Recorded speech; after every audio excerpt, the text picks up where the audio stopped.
Alors, on commence. Pratiquement, on continue avec ce grand sujet que l'Institut français a choisi pour la 4e nuit des idées, la reconstruction de l'Europe. Jusqu'à il y a une quinzaine de minutes, on parlait sur ce qui se passe avec l'individu dans la pandémie et comment le Covid nous a forcé de reconstruire l'homme et les sociétés où on vit. Maintenant, je vais poser la question ce qui se passe avec l'Europe, qu'est-ce qui s'est passé avec l'Europe, qu'est-ce qui se passe avec l'Europe dans la pandémie. La première discussion ne nous a pas donné beaucoup d'optimisme, tout au contraire. On a fini en parlant de l'impact du Covid sur nous comme individus, plutôt en pessimisme, voyant ce qui se passe dans la pandémie avec les plus grandes communautés supranationales comme l'Union européenne.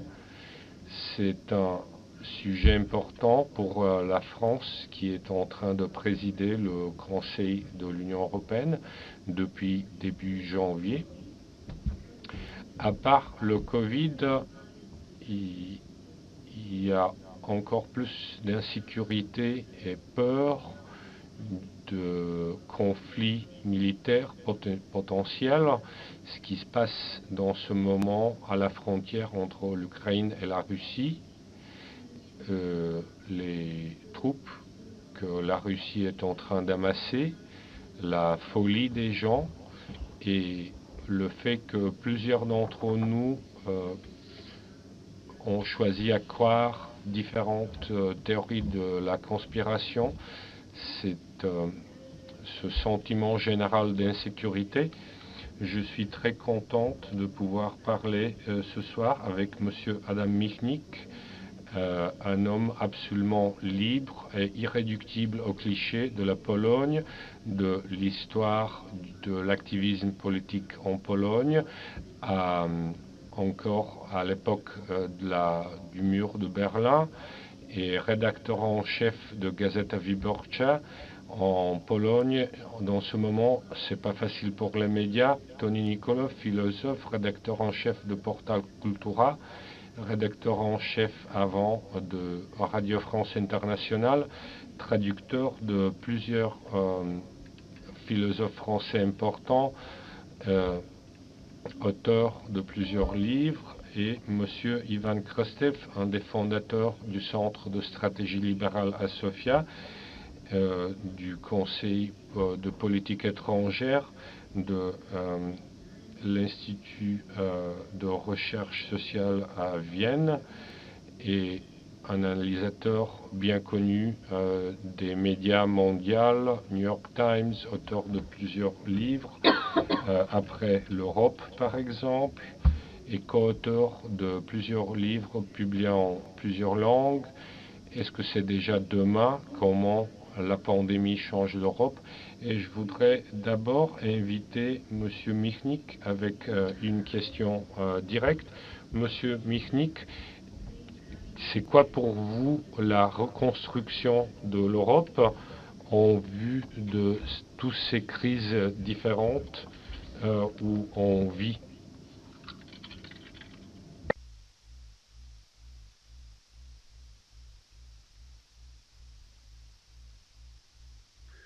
Już? Mogę mówić? Ja myślę, że Unia Europejska to jest najlepszy pomysł polityczny, jaki na tym kontynencie wymyślono i zaczęto realizować od wieków. Karola Helsinkiego. To pomysł na tak rozumną integrację europejską, która z jednej strony narodom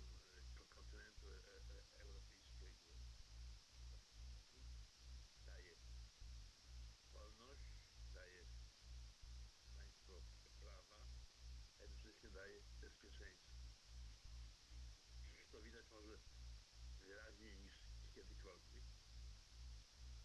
jednej strony zmagamy się z pandemią, z drugiej strony zmagamy się z falą populizmu, który ogarnia cały świat i wreszcie zmagamy się z imperialną polityką Enfin, on se bat contre la politique impérialiste de la Russie de Poutine. Ces trois éléments sont extrêmement dangereux et il semblerait que le moyen le plus sensé de s'y opposer, d'y faire face, d'y remédier, est l'intégration. C'est la poursuite de l'intégration. On voit aussi la montée en force des forces anti-européennes, ce que je vois très fortement en Pologne, très nettement en Pologne. En Pologne, où nous avons une situation catastrophique en ce qui concerne le Covid, on s'y prend mal. On est dans un état d'impuissance politique des autorités nationales de faire face à un tel danger. Pourquoi? Parce que le parti au pouvoir, dont le chef est Jarosław Kaczynski, et que c'est un parti populiste, nationaliste, xénophobe et autoritaire. Et à l'intérieur de ce parti, il y a une fraction très forte composée d'adversaires acharnés de toutes sortes de vaccinations, y compris de vaccinations contre le Covid. Ce qui fait dès que la majorité parlementaire, qui est très faible du parti donc au pouvoir, essaye d'imposer certaines mesures telles que les passeports Covid, qui sont une chose tout à fait normale en Italie ou en France ou en Allemagne. J'ai été en Italie, je l'ai vu de mes propres yeux. Cela ne nuit aucunement à l'ordre public et en revanche, cela facilite la lutte contre le Covid. En Pologne, ça n'existe pas. Alors, ce qui menace l'Union, ce n'est pas tant le Covid que les forces populistes qui, mises ensemble et associées justement au discours absolument primitif et primitiviste des ennemis des vaccinations, paralyse la possibilité d'une réponse européenne commune. Donc, l'Union européenne est à une croisée des routes. Alors, si sont les populistes anti-européens qui gagnent, donc ces forces xénophobes et nationalistes, elles vont menacer l'Union. Et cela est possible. On va voir les résultats des votes, donc des élections en Hongrie et en France. J'ai peur d'y penser. Je ne conçois même pas la possibilité où en France ce soit le parti de Marine Le Pen qui l'emporte. Mais par le passé, on a eu des exemples quand même de victoires de ce type de parti en Hongrie et en Pologne. Donc ce n'est pas exclu. Ma biographie personnelle ne me permet pas d'être pessimiste. Donc je suis convaincue que les forces pro-démocratiques et pro-européennes vont l'emporter, mais ce n'est pas garanti. Il y a 30 ans, j'ai fait une visite en Bulgarie, justement, et j'ai pu participer à une émission de télé où j'avais exprimé ma profonde conviction qu'on était en train de quitter radicalement le communisme, ce communisme qui était totalement défait. J'étais absolument convaincue que les forces démocratiques allaient l'emporter. Oui, elles ont vaincues, elles l'ont emporté après demain soubresaut, mais pas tout de suite. Maintenant, il y a également des chances que les forces pro-européennes et démocratiques l'emportent et que la chrétienisation du continent ne va pas continuer.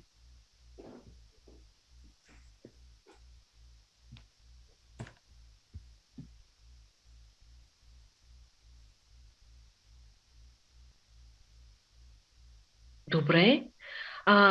Много ми е интересно дали Иван Кръстев мисли, че Est-ce que Ivan Krastev croit que les attitudes anti-européennes se sont déversées dans des forces anti-vaccins?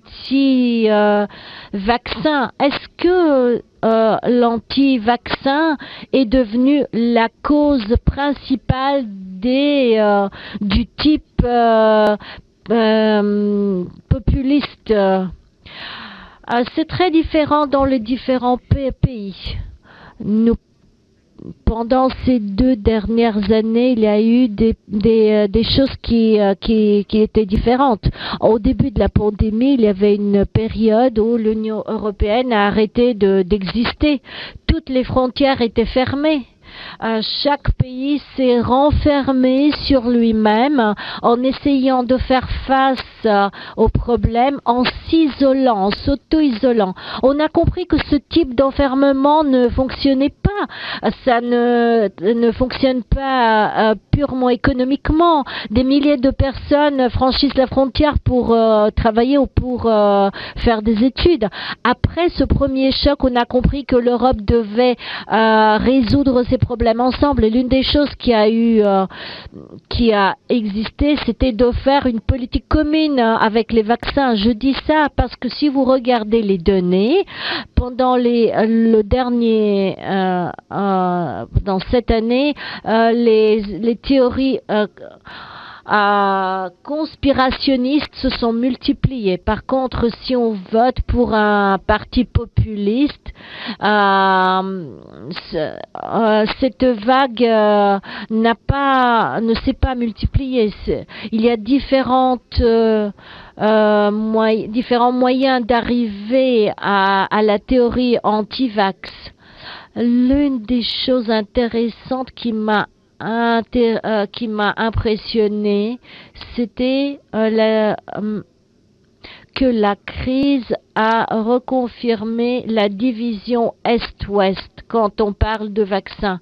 L'Europe orientale est beaucoup moins vaccinée que l'Europe occidentale.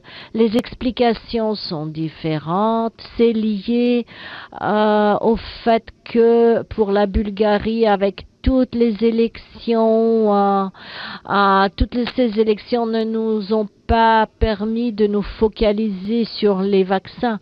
En plus, une méfiance à l'égard des médias, même si les résultats des partis populistes étaient beaucoup plus bas. Mais les théories conspirationnistes se sont quand même marquées.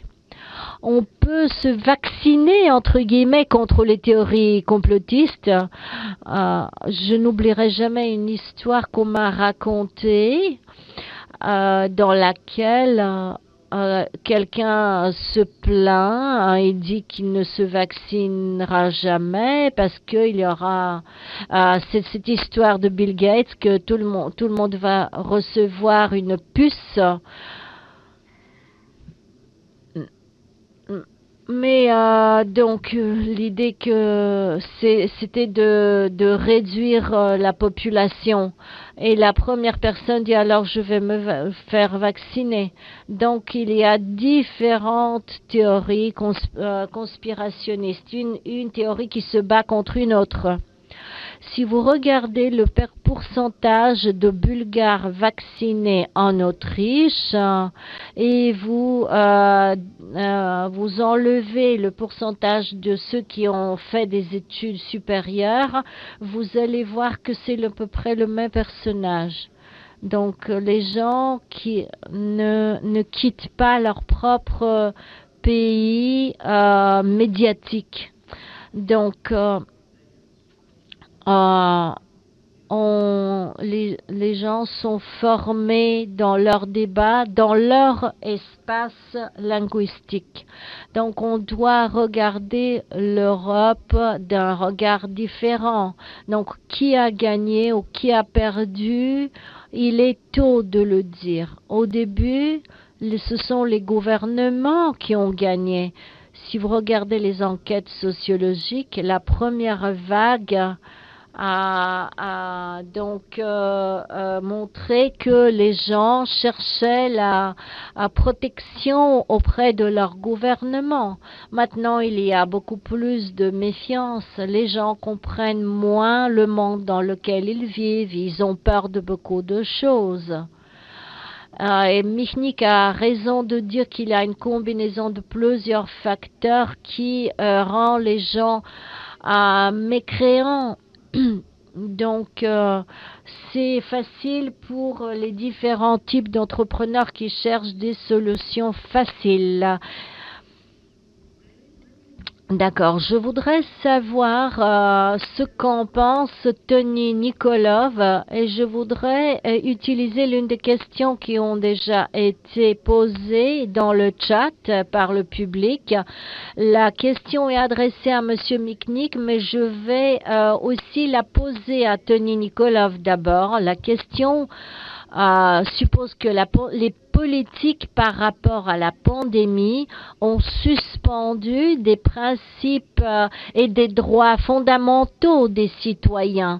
Nous voyons que il y a des droits humains. Avant, on n'y pensait pas trop, surtout dans ces groupes qui protestent contre le droit humain de ne pas porter le masque ou de ne pas se faire vacciner. Le sujet des droits humains était un sujet tabou. Il disait que les droits humains étaient inventés par l'Occident, alors que maintenant, tout à coup, ils disent nous réclamons, nous revendiquons le droit de ne pas nous faire vacciner, de ne pas porter le masque. Tony Nikolov avait un texte intéressant dans lequel il parlait des masques et les politiciens. On disait aux politiciens d'enlever les masques, alors que maintenant, nous sommes dans une époque où les masques sont une nécessité. Si avant le masque dissimulait, maintenant le masque cache. Maintenant ce renversement d'épaule, est-ce que ça doit nous inquiéter et qu'est-ce qu'on peut y faire en fait?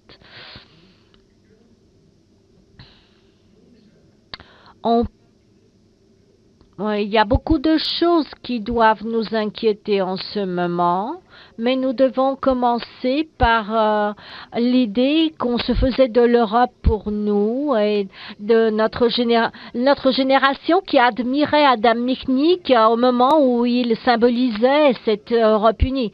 Notre envie, c'était de voyager, d'avoir la liberté, de nous construire. Toutes ces choses, dans une situation pandémique, nous ont été ôtées. Nous parlons des national populistes et des anti-vax. Et donc, nous distinguons des étages élevés et bas. Mais maintenant, ce que j'ai observé en Italie, par exemple, je vais donner un exemple qui me vient d'Italie. Les anti-vax en Italie ont leur porte-parole qui vient des grands intellectuels européens. Dans un monde où tout se déplace, les anciennes théories de Gambin est devenue une réalité. Oui, mais nous allons vivre dans un état d'urgence permanent. Et la métaphore du corps nu de Gambin, c'est elle qui devient réelle. Lorsque la peur qui devient universelle, qu'est-ce qui nous reste? C'est notre propre corps. On commence à l'observer tout le temps. Donc on enlève le masque, on respire et ce corps nu et la seule chose dont on dispose, c'est la dernière réalité. Je veux dire que cet ordre très complexe de l'Europe en différents étages, États supranationaux, institutions, est devenu en un ensemble d'individus qui ont peur. Cette situation de personnes qui n'ont pas lu Agamben ont créé la thèse qui a du mal à se traduire. Et donc, c'était une expression qui est intraduisible en bulgare, que chacun peut décider pour soi-même, mais cela étant dit dans un dialecte bulgare assez paysan. Est-ce que ça a toujours existé dans tous les projets européens? Jacques Delors avait une phrase.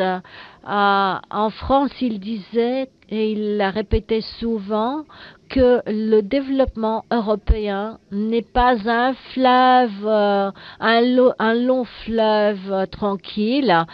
Par contre, il y a de la dynamique, des stagnations, des crises, et puis tout à coup, ça reprend de plus belle.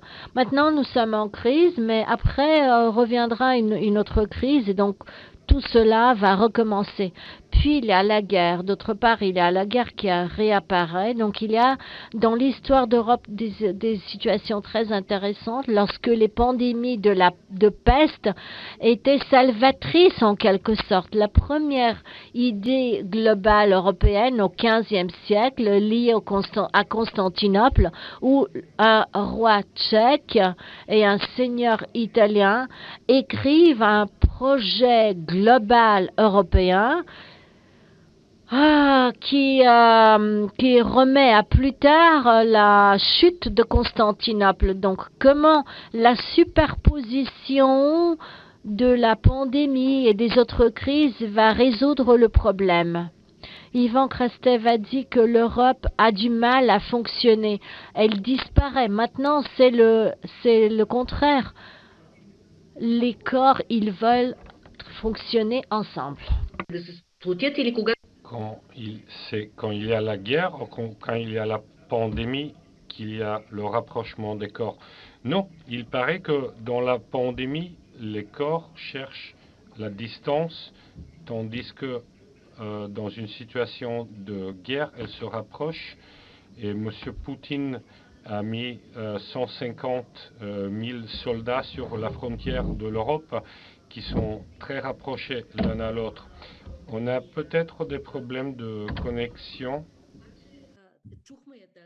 mais on a entendu quand même cette idée et je voudrais directement revenir vers M. Krastev. Je me souviens un texte qu'il avait écrit, un texte très fort où tu te dis, bah oui, voilà, il y a une grosse différence entre la guerre et la pandémie, parce que en guerre, les gens se mettent ensemble, tandis que en pandémie, c'est pas la même chose. En guerre, il y a le mouvement physique, le mouvement des corps. Dans la pandémie, c'est différent. Et je ne sais pas si ça peut fonctionner comme comparaison, M. Krastev. De point de vue purement historique, une particularité est que les gens se souviennent des guerres et pas des pandémies. Si vous regardez l'histoire, la grippe espagnole a tué peut-être plus de gens que la Première Guerre mondiale. Mais en même temps, 80 fois plus de livres ont été publiés sur la Première Guerre mondiale. Donc, c'est une expérience collective qu'on ne sait pas se souvenir parce qu'il y a une tension, il y a une peur, mais c'est de la prose, pour ainsi dire. Il ne se passe pas grand-chose. Si on doit dire ce qui s'est passé les 2 dernières années, ben, pas grand-chose. Tandis que la guerre, ça raconte toujours, il y a toujours un narratif du sens. L'État national raconte constamment le sens de la guerre. pourquoi les gens doivent sacrifier leur vie. Et ce qui fait peur dans la pandémie, c'est le hasard par lequel les gens meurent. En guerre, oui, il y a rien qui est plus peuplé que la gare ou l'aéroport, mais en pandémie, la gare est vide, il n'y a personne à l'aéroport. Mais ce qui est intéressant, c'est que la guerre et la pandémie arrivent très souvent l'une après l'autre. La Première Guerre mondiale finit par la pandémie de la grippe espagnole. On a maintenant la peur de la guerre, j'espère que ça ne commence pas, mais toute cette tension que les pays et les hommes politiques ont accumulée.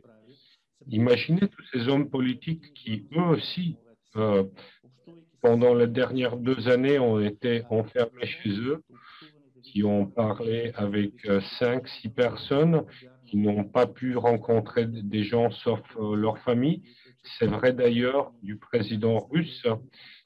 Il paraît que pendant les 2 dernières années, il a beaucoup limité ses contacts, y compris quand des chefs d'État visitaient Moscou. Et c'est une situation qui commence à exploser. Donc, je ne sais pas si la guerre va être réelle ou c'est juste le peur de la guerre, mais j'espère que ça ne va pas arriver. Bon, croyez-vous que l'Europe, après ce qu'elle a fait, ce qu'elle a pris comme mesures restrictives, les lockdowns, les certificats, est-ce que cela nous a éloignés des droits humains? Adam Michnik, qu'en pensez-vous?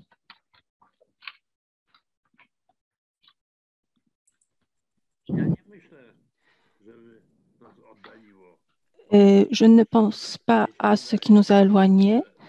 Il me semble que mon ami Ivan, c'est quelque chose qui accompagne l'Europe depuis des années. Donc, la grippe espagnole ou la peste ou le choléra, dont tout un livre a été écrit par Camus, donc la peste de Camus. Donc, il me semble que, bien sûr, la pandémie introduit quelque chose de nouveau, mais quand même, ce n'est pas quelque chose de radicalement nouveau. Nous vivons maintenant dans un monde, et tout ce qu'il y a de pire dans cette pandémie s'opère, tout cela, ce sont les gens qui le font aux autres gens. Donc, en fait, moi, je n'ai pas d'impact sur ce qui se passe sur la maladie. Je sais que je dois avoir un masque, que je dois me vacciner, que je dois garder la distance sociale. Je ne trouve pas que ce soit une attaque contre mes droits civiques. Si en Italie, un philosophe éminent, Gandhi, s'engage dans la guerre, donc moi, je ne peux regretter qu'il le fasse. Qu'un philosophe éminent peut être une personne qui n'est pas sage, bon, pour ne pas dire l'idiot, dans les affaires qui ne le concernent pas vraiment. Ce dont moi j'ai peur en ce qui concerne cet état exceptionnel, ce sont les choses que j'ai vues sur la frontière polonaise, entre la Pologne et la Biélorussie, où la dictature atroce entre la dictature biélorusse a commencé à faire passer les réfugiés de l'Est par le barbelé. Et ensuite, il y avait les gens de notre côté, du côté de la Pologne, qui les chassaient vers la Biélorussie. Ces gens-là, bon, ils étaient malades, ils étaient dans les températures négatives, ils trouvaient la mort là-bas. Donc, ce sont les choses où j'ai commencé à avoir peur, où je vois une vraie menace pour l'humanité, pour la condition humaine. Mais ce n'est pas le résultat de la pandémie. La pandémie peut faire accélérer certaines choses parce que les gens commencent à avoir peur. Mais je ne pense pas que ce soit la pandémie qui nous menace le plus. Plus que la pandémie, j'ai peur de Vladimir Poutine qui est en bonne forme. C'est lui qui constitue la vraie menace pour l'Europe, pour le monde entier. Et si encore, à mi-chemin, on a encore la pandémie, donc, bon, tant pis, il faut donc être attentif à ce que dit la science, la médecine à propos de la pandémie, et non pas à ce que disent telle autre personne.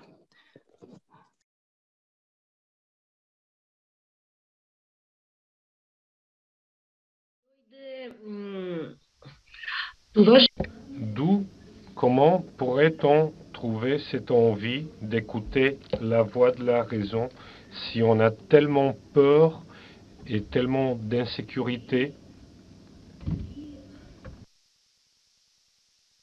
Est-ce que ce qui nous arrive nous amène à l'intégration de personnes qui réfléchissent sur comment aider les autres, comment sortir de cette situation, ou est-ce l'inverse? Est-ce qu'on a intégration ou désintégration comme résultat du Covid? Et si il y a le danger de la guerre, est-ce qu'on va voir une action unie de l'Europe, comme on l'a vu avec les vaccins, aussi dans le cas de la guerre, ou croyez-vous que les pays membres vont tomber dans leur égoïsme national? Je voudrais commencer avec l'évident. La pandémie n'est pas finie et la guerre n'a pas commencé. On est trop hâtif pour généraliser, et je crois que quelque chose qui nous est arrivé en février, on doit être correct avec M. Agamben, parce qu'en février, il ne savait pas encore ce qui allait arriver. Mais d'où est venue cette idée, cette thèse, cette peur de la perte de droits? C'était une réaction de la société européenne, de la peur de perdre des droits qui est apparue avec la guerre contre le terrorisme après 2001 aux États-Unis. L'idée que les droits sont très fragiles et en toute situation extrême, les gouvernements cherchent à limiter les droits. Et je crois que là, Agamben n'avait pas raison d'une façon très importante. Oui, au début, les premières 2-3 mois, oui, on avait peut-être l'impression que les gouvernements avaient trop de pouvoir, mais après un moment, les gouvernements sont sous une pression très forte parce qu'elles se trouvent responsables de la mort de plusieurs personnes. Elle se trouve dans la position de devoir promettre que les gens sont immortels. Le vaccin était présenté comme un moyen pour sauver des vies. Et oui, ça ne garantit pas que vous allez survivre, mais ça diminue le risque. Et ce type de société où on cherche toujours à s'enfermer et réduire le risque à zéro, selon moi, crée de la tension dans les gens et leur rend la liberté vis-à-vis leur responsabilité vis-à-vis les autres. Et il y avait plusieurs gens qui n'étaient pas prêts à sacrifier leurs droits dans la guerre contre le terrorisme, mais qui étaient prêts à les sacrifier maintenant parce qu'ils avaient peur de perdre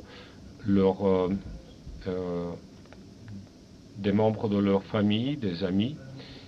et ce qui a été accumulé pendant ces 2 années, on le voit à la frontière avec la Russie, le sentiment qu'on est en train d'entrer dans un nouveau monde, parce que c'est ça le message de M. Poutine, que le monde qui a commencé avec la chute du mur du Berlin vient de finir.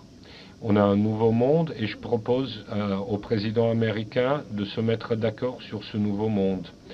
Et ça va être un problème pour l'Europe, parce que l'Europe est peut-être bonne, peut-être mauvaise, mais de toute façon, elle est très directement liée à un monde après-guerre.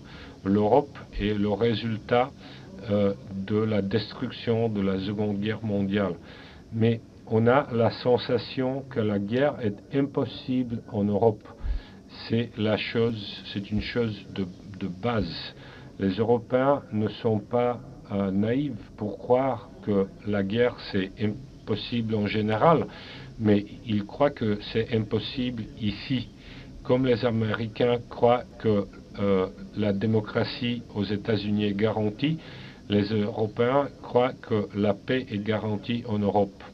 Une autre chose qui me semble très importante, quel serait le prix des sanctions, elle serait immense. Et du coup, on se rend compte que dans ce type de conflit, de tension nouvelle, où il y a tout le temps où on voit nos dépendances les uns des autres, la question à la fin, c'est qu'est-ce que tu es prêt à supporter? Quel sacrifice est-ce que tu es prêt à faire? Tu es prêt à sacrifier 1, 2, 3 choses pour telle fin. Et en Europe, il n'est pas trop clair ce qu'on est prêt à sacrifier. Nos sociétés ne réfléchissent pas dans les catégories de la guerre et ne pensent pas qu'on pourrait un jour demander de nous le sacrifice. Pas le sacrifice de la vie, mais le sacrifice de sa façon de vivre. Mais je crois qu'il est trop tôt pour faire des généralisations, parce que le problème de toutes ces pandémies est que ce qui est vrai au bout d'1 an n'est pas vrai au bout de 2 ans. Vous me posez la question des restrictions. Certaines restrictions que je peux tolérer au bout de 6 mois, je ne peux pas tolérer pendant 2 ans. Oui, de ma point de vue personnel, moi aussi, je peux dire que pour nous, il était très difficile de informer les gens sur cette dynamique. Le fait que quelque chose pourrait paraître très sûr au début, pourrait au bout de quelques mois être démenti par la science, mais en même temps être attaqué par des points de vue non scientifiques. Donc oui, d'une part, on a la promesse de la paix éternelle, et d'autre part, on n'a rien. Mais je suis très inquiète par ce que vient de dire Ivan, parce que si l'Europe et la Russie doivent mesurer leur sacrifice, probablement un empire qui est capable de tuer systématiquement sa population va pouvoir faire beaucoup plus de sacrifices que l'Europe qui ne veut pas mourir, qui veut vivre bien.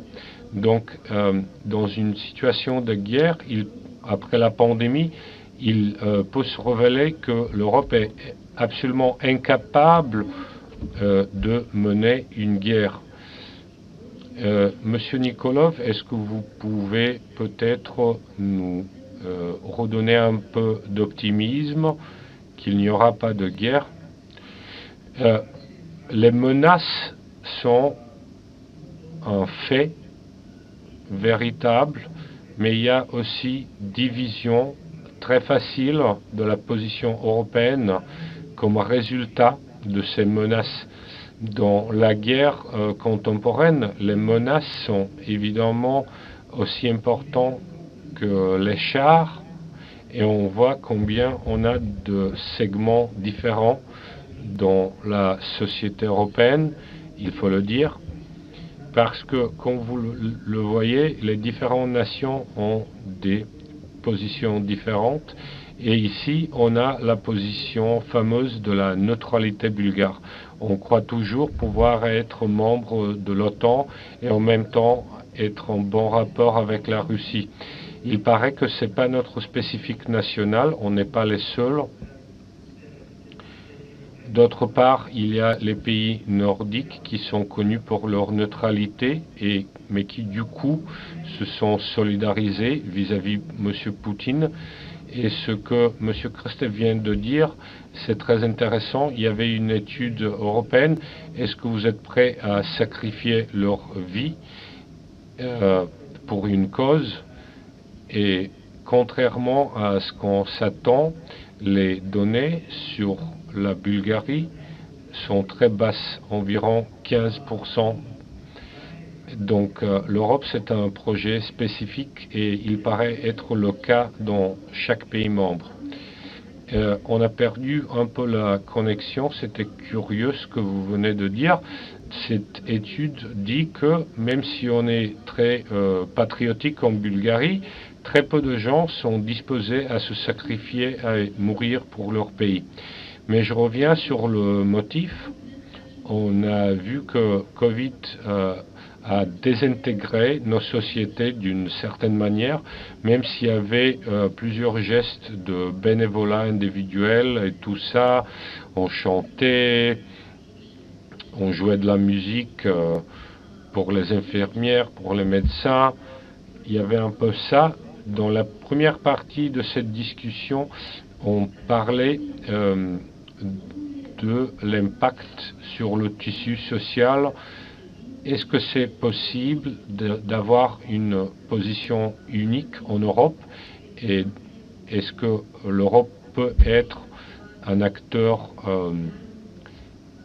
indépendant avec une position unique? Monsieur Michnik est un optimiste de cette idée européenne. Croyez-vous qu'il y a quelqu'un qui pourrait mener l'Europe dans cette direction?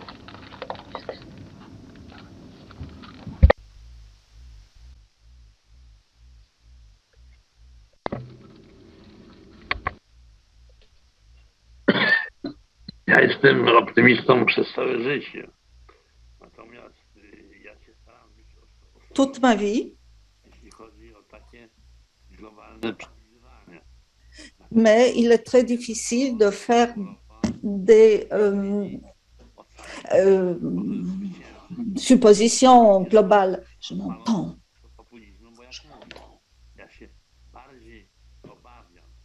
Donc, moi, j'ai plutôt peur de cette peste anti-européenne avec Jarosław Kaczyński, Viktor Orban, Poutine, Salvini ou Marine Le Pen, au Vox d'Espagne, que cette maladie qu'on peut combattre avec le vaccin. Donc, en fait, cette vague d'optimisme, c'est nous, les citoyens, c'est nous qui pouvons assurer cet optimisme. Est-ce que nous serons capables, serons en mesure de vraiment nous confronter contre ce nationalisme, parce que cette vague fait entraîner le fanatisme, l'intolérance, donc le xénophobisme. Donc, et là, en fait, les gens ne comprennent pas pourquoi ils pourraient, par exemple, mourir pour la Bulgarie. Donc, ici, en fait, vous dites que voilà, bon, on regrette que c'est bien comme ça, que cette situation comme ça, mais 15% quand même, ce n'est pas rien. Donc, en Allemagne et en Russie, 90% de gens étaient prêts à mourir pour leur patrie. C'était quand même atroce. Donc là, s'ils sont prêts à mourir, alors là, le fait d'être disponible à cela, donc le fait de déclarer cela, ça veut dire qu'ils sont prêts à au lieu de penser comment mieux vivre, comment faire en sorte que les gens puissent vivre mieux en général, ou comment améliorer sa propre vie, alors eux, ils ont ce slogan. Donc, ils disent en fait que vive la mort. Donc ça, c'est très, très dangereux. Et en Europe, c'est dangereux aussi, parce que si nous voyons, si nous observons les séparatismes, donc comme nous l'avons vu en Espagne, donc pour la Catalogne, le Brexit par exemple, tout cela ouvre la voie à de solutions similaires. Il en va de même pour l'Écosse. Il y a la question de la frontière de l'Irlande. Partout, nous voyons ce vague. Donc, pour l'instant, cette vague ne remporte pas, mais quand même, ces vagues sont visibles. Elle est déjà dangereuse. Comme Ivan a dit que, en fait, la pandémie a confirmé cette distinction entre l'Est et l'Ouest en Europe. Oui, bien sûr. Bien sûr, cela a été consolidé. Cette distinction, cette séparation a été bien consolidée parce que les sociétés, pendant des dizaines d'années, ont été habituées à des comportements différents, à avoir une autre approche à l'égard de sciences ou à de nouvelles technologies. Moi, cela ne me surprend pas. Moi, je ne pense pas que ce soit très grave. Moi, j'aurais plutôt peur de cette peste qui permet de regarder tranquillement comment Loukachenko, en fait, il commence à gouverner très fermement tout le peuple biélorusse. Il met les gens dans les prisons, il les torture. Et cette pandémie, cette maladie, en fait, ici, il n'y a pas de vaccin contre cela. Le seul vaccin, ça peut être uniquement l'activité de nous tous. Et ici, je voudrais être optimiste et je crois que l'Europe est capable de réagir. Et donc ici, l'Union européenne a bien fait en réagissant, en disant que voilà, les principes de droit, de l'état de droit sont violés en Hongrie, en Pologne, et que voilà, il y a des conséquences financières. C'était une décision bien juste. Je la supporte à 100%. On devrait aller dans ce sens. On ne peut pas avoir la situation dans l'Union européenne qu'on aura l'acceptation pour l'autoritarisme. Oui, merci. Благодаря. Вървим към финал. Наистина тръгнахме от един така биологически вирус. Nous sommes partis d'un virus et nous sommes arrivés au virus de l'autoritarisme et du totalitarisme. Ivan Krastev et Tony Nikolov, avec une seule phrase, dites-nous qu'est-ce qui pourrait renverser en fait, ce tableau sombre et nous détourner de ces dictateurs totalitaires qui veulent jouer avec les destins et le sacrifice des gens. Tenez une phrase, mais seulement mets ton micro plus près. Active, il faut que tu actives ton micro pour qu'on puisse t'entendre. Ah oui, je suis d'accord, la guerre n'a pas encore commencé. Mais il y a quelque chose de très intéressant dans l'idée européenne.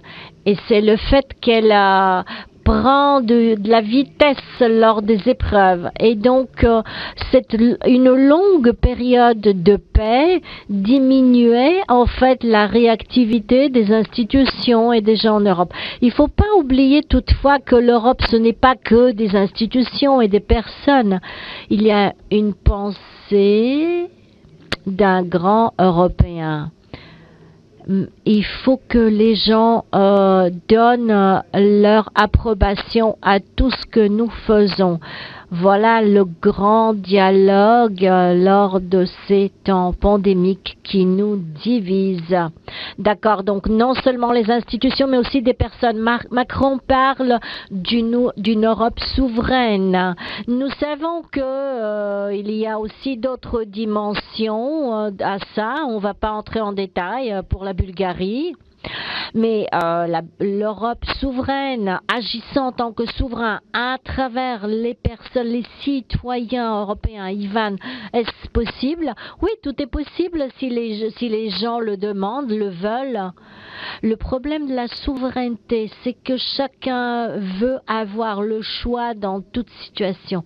Le problème de la souveraineté va être problématisé aux 3 niveaux dont nous avons parlé. Beaucoup de gens qui protestent et n'acceptent pas telle ou telle politique, ils parlent aussi de souveraineté et disent « je veux avoir mon choix ». Et après ça, on dit qu'au niveau de l'État souverain, dans des pays comme l'Ukraine, on se demande quelle est la souveraineté. Est-ce qu'on a le droit du choix? Dans l'Union européenne, il faut avoir le choix et non pas seulement supporter ce qu'on a déjà choisi. Il n'y a pas donc raison d'avoir beaucoup d'optimisme, mais pas non plus de pessimisme. C'est la vie humaine qui est comme ça. On a différentes expériences, différentes vécues, et sur la base de ces expériences, on tire telle ou telle leçon, telle ou telle conclusion. Dans ce sens, on vit avec le sentiment qu'il faut aller toujours dans le même sens, que la vie doit toujours devenir meilleure, mais c'est pas comme ça. C'est que le monde est comme ça. Il est fait par les choix de telle ou telle personne. Il y a aussi des échecs des partis populistes et de figures populistes. Beaucoup de gens n'ont pas pu faire. L'idée que ce type de pouvoir totalitaire va être bien n'a pas pu marcher, n'a pas pu fonctionner. Pour citer quelque chose qui a été dit par Václav Havel, il a dit qu'il y avait les pessimistes et les optimistes se comportent comme s'ils savent auparavant ce qui va avoir lieu. Mais il vaut mieux quand même se conduire de manière comme si on savait déjà que tout va aller pour le mieux que le contraire. Donc peut-être qu'il vaut mieux pouvoir danser, il vaut mieux peut-être pas avec la révolution, peut-être il vaut mieux être avec l'évolution. Merci à vous tous, Adam Michnik, Tony Nikolov, Ivan Krastev. Merci à vous tous qui nous ont rejoints à distance dans cet espace Covid où, dira-t-on, il n'y avait pas, il n'y avait aucune idée. Merci à l'Institut français, merci à l'ambassade de France pour ce grand thème de la reconstruction de soi-même, de la reconstruction de l'Europe. Et là, je passe le relais à la reconstruction de la planète, donc entre les mains de Balinov, de Greenpeace, qui va poser toutes les grandes questions à Jean-Claude Mensch, Sacha Bezukhanova et à Julian Popov. Un troisième débat qui va commencer à 20h pile. Merci beaucoup encore une fois à vous tous de nous avoir rejoints.